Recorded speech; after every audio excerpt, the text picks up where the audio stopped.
Assalamualaikum warahmatullahi wabarakatuh. Perkenalkan, nama saya Zahra Tunisa dengan NIM G0025115 dari kelompok 7 kelas A angkatan 2025. Nah, pada kesempatan kali ini saya akan menjelaskan materi anatomi blok 2.1 sebagai laporan praktikum anatomi. Nah, yang pertama saya akan menjelaskan tentang organa genitalia maskulina terlebih dahulu. Nah, di sini ada penis. Penis itu merupakan suatu organ berbentuk tubuler yang mana dia itu merupakan alat kopulasi pria. Nah, penis ini merupakan homolog dari gland klitoris pada wanita. Nah, penis terdiri dari dua pars, yaitu pars fixa sama pars libera. Nah, ini pars fixa ini itu terdiri dari bulbus penis dan juga pus penis. Lalu untuk pars libera itu dia terdiri dari corpus spongiosum dan juga corpora cavernosa. Nah, corpus spongiosum ini nantinya akan melebar menjadi glans penis. Nah, corpus spongiosum ini dia tuh terletak di bagian ventral dari corpus penis. Nah, dan di bagian distal dia itu akan melebar menjadi glans penis. Nah, lalu untuk corpora cavernosa tuh dia itu merupakan jaringan erektil ya. Nah, corpora cavernosa itu terdiri dari dua corpus cavernous yang masing-masing itu diliputi oleh tunika bujinia tebal. Nah, di dalam corpora cavernosa itu ada ruangan-ruangan seperti sinusoid, itu namanya cavernae atau sinusoid cavernosum. Nah, dia itu fungsinya itu saat ereksi dia itu akan terisi darah dari arteri profunda melalui arteri helicinae. Lalu untuk pars fixa ini diperkuat oleh musculus ischiocavernosus dan juga musculus bulbus spongiosum, yang mana musculus ischiocavernosus ini akan berinsersio di glus penis, lalu untuk musculus bulbus spongiosum itu akan berinsersio di bulbus penis. Lalu untuk vaskularisasinya, untuk arterinya dia oleh arteri pudenda interna dan juga untuk venanya itu melalui vena pudenda interna. Lalu ini di bagian tengah ini ada arteri cavernosa, ada arteri cavernosa yang nanti dia akan menyalurkan darah saat ereksi ke cavernae atau sinusoid cavernosum. Lalu ini ada drainase limfatikanya. Untuk penis itu cairan limfokulit dan fascia penis itu dialirkan ke nodi supramedialis dari nodi inguinal superficial. Lalu untuk bagian profunda penis itu mengalirkan cairan limfanya itu ke nodi iliaci interni. Lalu selanjutnya skrotum ini terdiri dari 9 lapisan. Ada kulit, lalu ada musculus, ada fascia dartos, ada fascia spermatica externa, ada musculus cremasterica dan juga fascia cremasterica, lalu ada fascia spermatica interna, lalu ada lamina parietal dari tunica vaginalis, lalu ada lalu ada lamina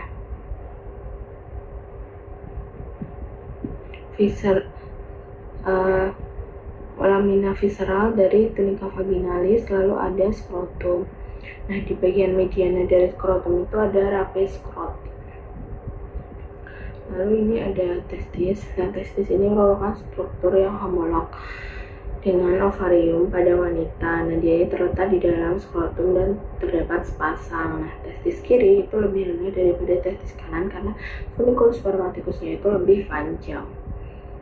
Nah, ini ada yang namanya descensus testicularum, itu adalah proses turunnya testis dari skrotum ke skrotum dari cavum abdomen. Nah, testis ini punya fiksator, itu dia tuh yang mengatur, itu namanya gubernaculum testis. Nah, testisnya itu dia tuh keluarnya itu lewat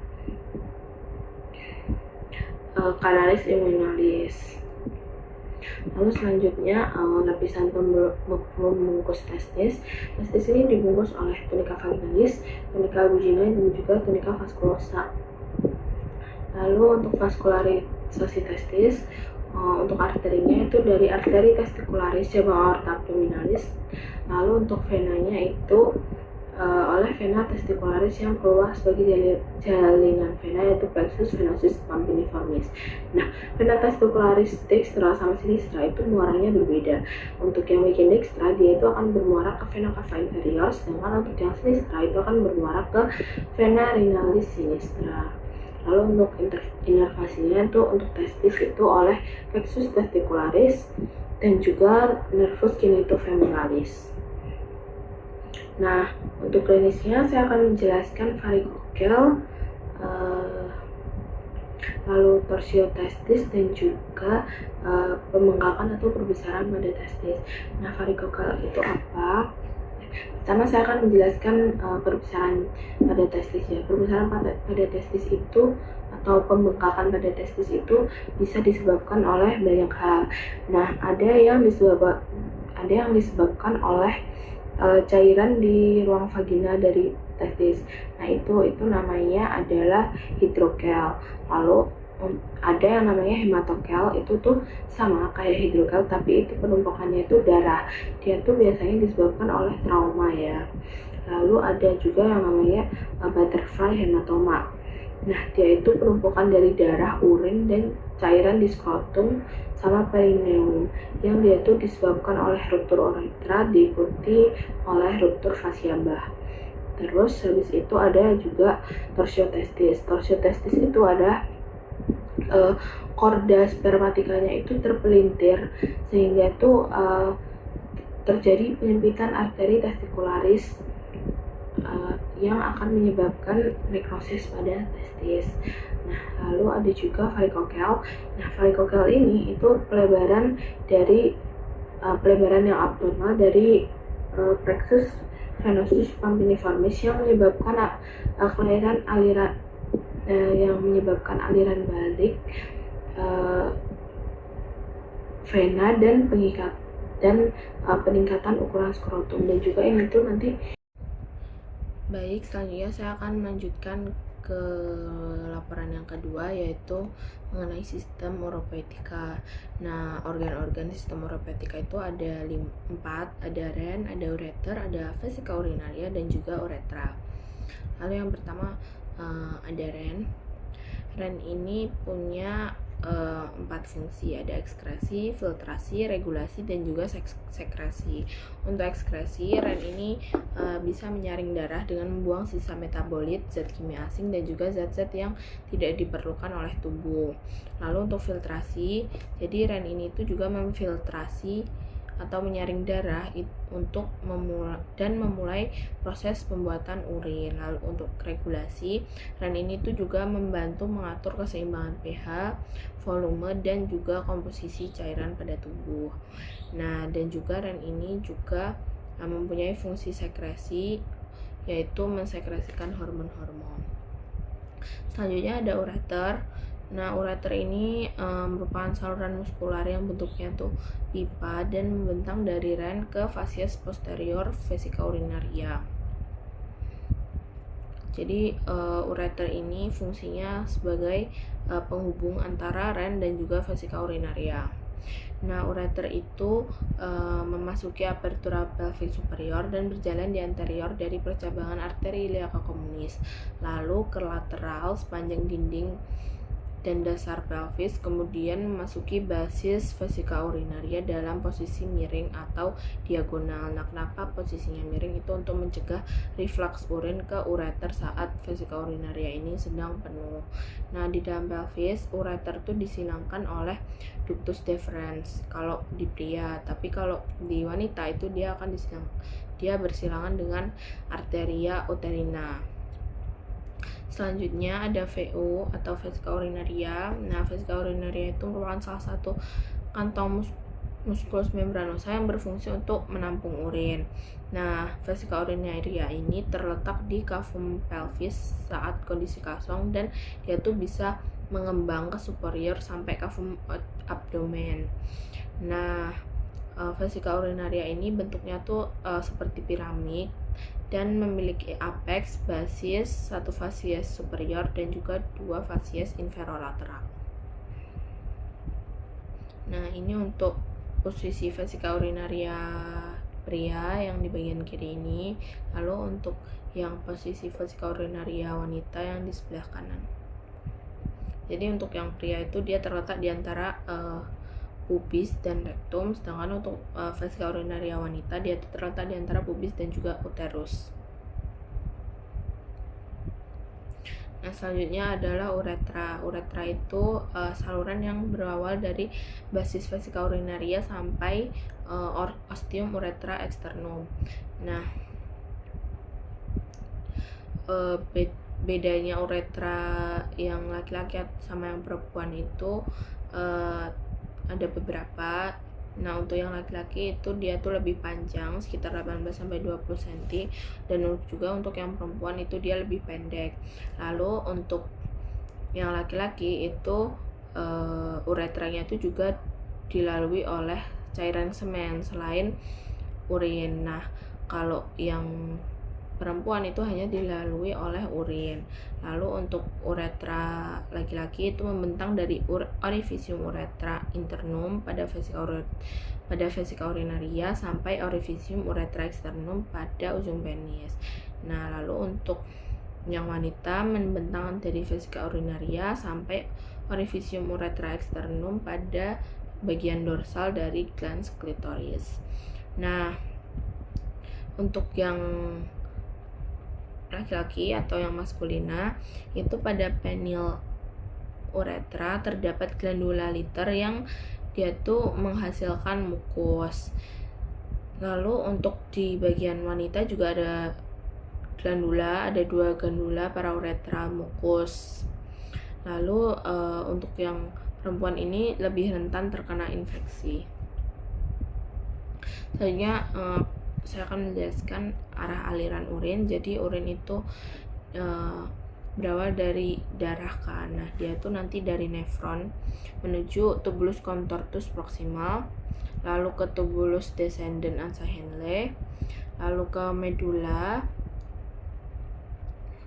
lalu tubulus ascendens ansa Henle, lalu tubulus collectivus distal, ductus collectivus, papilla renalis, kalik minor, kalik mayor, pelvis renalis, lalu selanjutnya ke ureter. Nah, setelah ke ureter nanti dia akan disimpan atau ditampung di vesika urinaria. Setelah itu nanti ketika vesika urinarianya ini sudah penuh, dia akan dibuang atau diekskresikan melalui uretra.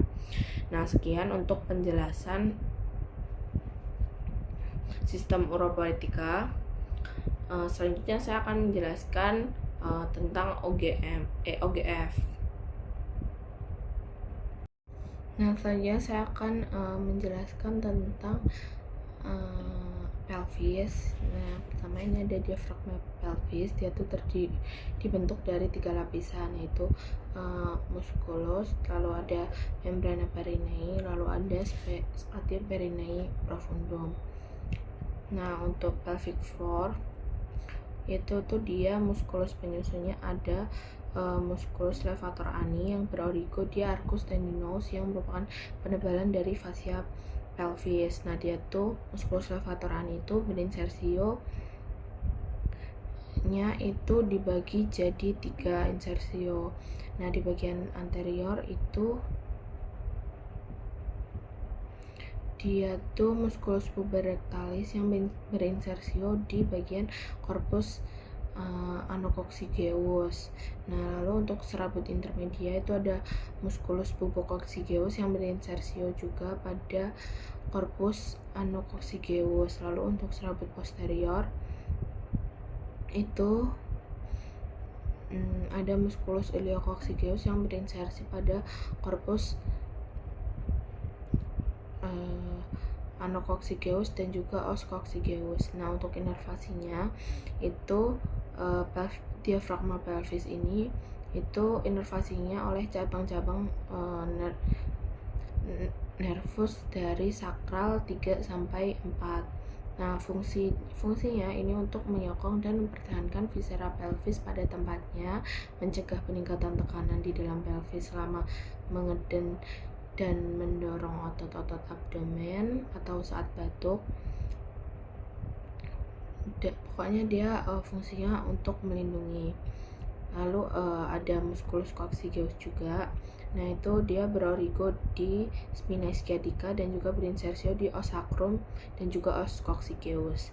Nah, musculus coccygeus ini itu fungsinya untuk menopang diafragma pelvis.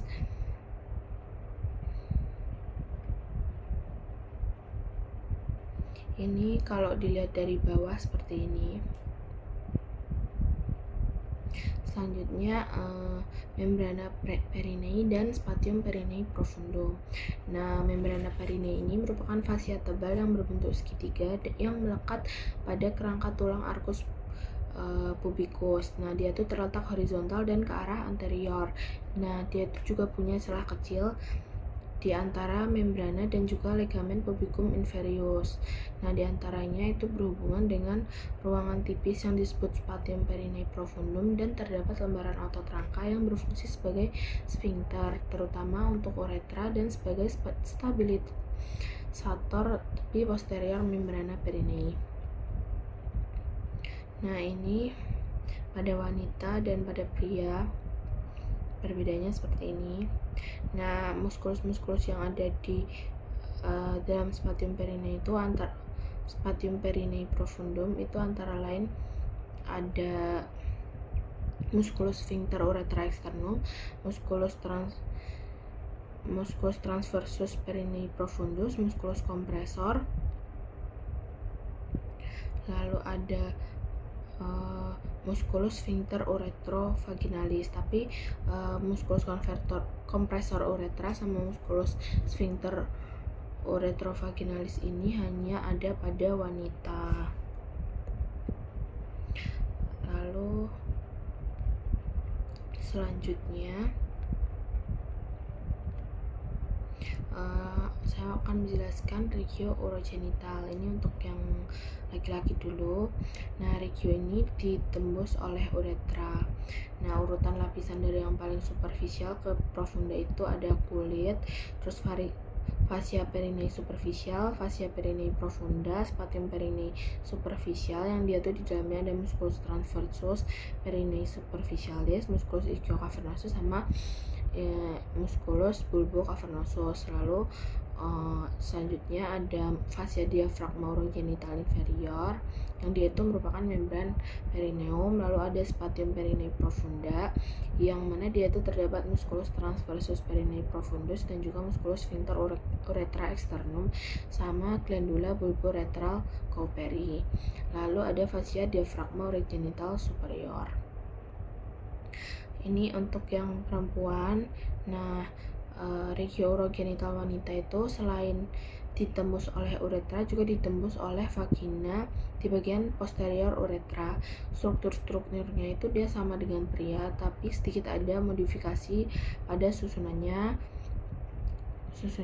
Nah, urutannya tuh dari yang paling superficial ke profunda itu ada kulit, fascia perinei superficial, fascia perinei profunda, spatium perinei superficial yang isinya otot-otot kayak tadi. Lalu juga ada fascia diafragma urogenital inferior, spatium perinei profunda, sama yang terakhir ada fascia diafragma urogenital superior. Nah, ini ada diafragma urogenital. Nah, dia itu nama lain dari struktur yang dibentuk musculus transversus perinei profundus dan musculus sphincter uretra externum. Lalu selanjutnya ada tipe-tipe pelvis. Sebenarnya yang ini ada pelvis ginekoid. Nah, dia tuh bentuknya hampir bulat dan merupakan tipe yang paling ideal bagi wanita untuk melahirkan janin secara pervagina. Lalu ada pelvis android. Nah, pelvis android itu ukuran conjugata vera anatomikanya itu sedikit lebih panjang daripada diameter transversanya. Nah, sedikit lebih panjang daripada diameter transversanya. Nah, android ini dia tuh lebih ideal untuk laki-laki. Lalu ada pelvis platypeloid. Nah, platypeloid ini ukuran conjugata vera anatomikanya tuh lebih pendek daripada diameter transversanya, atau disebut juga dia itu pelvis melebar. Lalu ada juga pelvis anthropoid. Nah, untuk ukuran conjugata vera anatomikanya itu dia lebih panjang daripada diameter transversa. Nah, dia itu juga sering disebut dengan pelvis menyempit. Nah, ini untuk perbedaan pelvis laki-laki sama perempuan. Nah, untuk di bagian kiri ini tuh pelvis perempuan, lalu di bagian kanan ini ada pelvis laki-laki. Ini untuk yang perempuan itu sudut yang ada di sini ini tuh lebih besar ya daripada yang laki-laki. Lalu dia ukurannya tuh lebih oval daripada yang laki-laki. Kalau laki-laki tuh dia mirip love. Ini lebih detailnya. Lalu ada yang namanya bidang Hodge. Nah, bidang Hodge 1 itu tuh ditarik setinggi aditus pelvis. Lalu untuk bidang Hodge 2 itu dia tuh ditarik melalui tepi bawah simfisis osis pubis dan sejajar dengan bidang Hodge 1. Lalu bidang Hodge 3 itu ditarik setinggi spina ischiadica dan juga dia tuh juga sejajar ya. Lalu untuk bidang Hodge 4 itu ditarik setinggi os coccygeus dan sejajar sama yang atas-atasnya tadi. Selanjutnya ini ada yang namanya prosedur epiostomi. Nah, epiostomi itu apa? Epiostomi itu selama melahirkan perineum itu kan akan melenggang dan akan robek. Nah, untuk mencegah rupturnya muskulus sphincter ani, maka itu tuh dia akan dilakukan yang namanya epiostomi. Nah, ada dua tipe epiostomi, yaitu epiostomi median sama mediolateral. Nah, untuk yang median itu dia di tengah sini. Untuk yang mediolateral ini yang kayak di gambar ini yang agak miring. Nah, di epiostomi median, sayatan tuh dimulai pada garis tengah komisura posterior lurus ke bawah, tetapi nggak sampai mengenai serabut sphincter ani. Nah, sedangkan pada epiostomi mediolateral, sayatnya tuh dimulai dari 45 derajat dari midline. Tapi prosedur yang lebih aman itu adalah prosedur mediolateral epiostomi karena dia minim resiko untuk mengenai serabut dari sphincter ani ya. Sekian penjelasan dari saya, kurang lebihnya mohon maaf. Wassalamualaikum warahmatullahi wabarakatuh.